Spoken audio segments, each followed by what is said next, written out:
దీనిలాగా వాళ్ళకి సీటు వేసున్నాం. అక్కడ ఏది న్యాయమో అది ఇంకా బయటికి రానేలేదు. అటువంటి టైంలో వేచి చూడాల్సింది పోయి అనవసరంగా బడ్జెట్ సమావేశాల టైంలో మీరు శాసనసభకు రాకుండా వచ్చిన ఒక శాసన మండలిలో బడ్జెట్ గురించి మాట్లాడి దాంట్లో ఏమన్నా మీకు భేదాలు కనిపిస్తే దాని గురించి చర్చించాలి, కానీ అది వదిలేసి ఎన్నో కోట్ల మంది మనోభావాలతో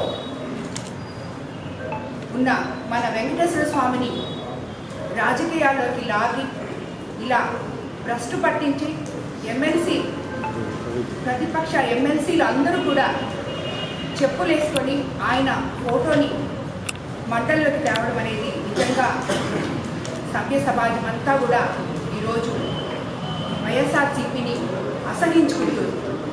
ఇలాంటి పనులా వీళ్ళు చేసేది. వాళ్ళకి దేవుడంటే భయం లేదు, గౌరవం లేదు, నమ్మకం లేదు, మహిళలంటే గౌరవం లేదు, అలాగే రాజకీయాలంటే గౌరవం లేదు.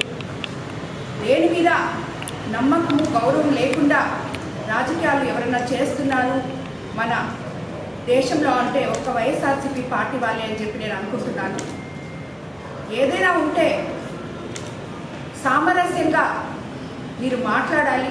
ఎక్కడైనా కూడా సమస్యలు ఉంటే తెలుసుకోవాలి. ఎందుకంటే మనం అధికారంలోకి వచ్చిన తర్వాత అస్తవ్యస్తంగా ఉన్న ఈ రాష్ట్ర వ్యవస్థని సరిదిద్దుకుంటూ ముఖ్యమంత్రి చంద్రబాబు నాయుడు గారు, అలాగే ఉప ముఖ్యమంత్రి పవన్ కళ్యాణ్ గారు, అలాగే లోకేష్ బాబు గారు, అలాగే మనకందరికీ ఎంతో సపోర్ట్ చేస్తున్న నరేంద్ర మోడీ గారు అందరూ కలిసి ఆంధ్ర రాష్ట్రాన్ని భవిష్యత్తు తరాల వాళ్ళకి ఏ రకంగా మనం గొప్పగా అందించాలి అని చెప్పి మనమంతా తాపత్రయపడుతుంటే ప్రతి ఎమ్మెల్యే, ప్రతి ఎంపీ, ప్రతి ఎమ్మెల్సీ, ప్రతి నాయకుడు, ప్రతి కార్యకర్త దీని గురించి పాటుపడుతుంటే అవతల పార్టీలో ఉన్న ప్రతిపక్ష నేతలు, ప్రతి కార్యకర్త, ప్రతి ఎవరు ఏ నాయకుడైనా కానీ ప్రతి ఒక్కరు కూడా దాన్ని ఎలాగా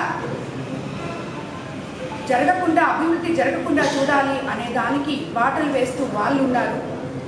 ఎలా అభివృద్ధి చేయాలి అనే దానికి బాటలు వేస్తూ మన ముఖ్యమంత్రి మనము ముందుకెళ్తున్నాం. నేను వెంకటేశ్వర స్వామి అంటే నాకు ఎంతో నమ్మకంతోనే తిరుమల అంటే 2 చేతులు ఎత్తి దండం పెట్టుకోవడం తప్పితే మనకి ఏది గుర్తురాదు. ఏ భక్తుడికి కూడా అంత గొప్ప విశ్వాసం ఆ స్వామి అంటే. అటువంటి స్వామిని గురించి ఈరోజు ఇలా మనం మాట్లాడుకోవడము అనేదే నాకు నచ్చని విషయం. ఏదన్నా మనకి చేతనైతే ఆయన మనకిచ్చిన దాంట్లో 10 రూపాయలు ఆయన భక్తులకి కానీ ఆయన దగ్గర ఉన్నదానికి కానీ ఉపయోగపడేలాగా మనం సేవ చేసుకోవడానికి భగవంతుడి దగ్గర ఉన్నామే కానీ భగవంతునికే అతీతంగా పోయి ఆయన ప్లే కార్డులు తీసుకొని ఆయన్ని రాజకీయాల్లోకి లాగి రోడ్ల మీద, కౌన్సిల్లో ఎక్కడ పడితే అక్కడ ఆయన గురించి ఇలా మాట్లాడడం అనేది నిజంగా చాలా బాధాకరం. ఎప్పుడు కూడా హుందాతనమైన రాజకీయాలు వైఎస్ఆర్సీపీ పార్టీ వాళ్ళు చేయాలని చెప్పి దేవుణ్ణి ఇంతటితో వదిలేయాలని మీరందరూ కూడా భగవంతుని ఇంత దూరం మీరు రాజకీయాల్లోకి తీసుకొచ్చినందుకు మీరు ఆయనకి క్షమాపణ చెప్పాలని, ఒకవేళ మీరు చెప్పకపోతే ఆయనే చెప్పించుకుంటాడని కూడా నేను మీకు అందరికీ ఈ తెలియజేస్తున్నాను.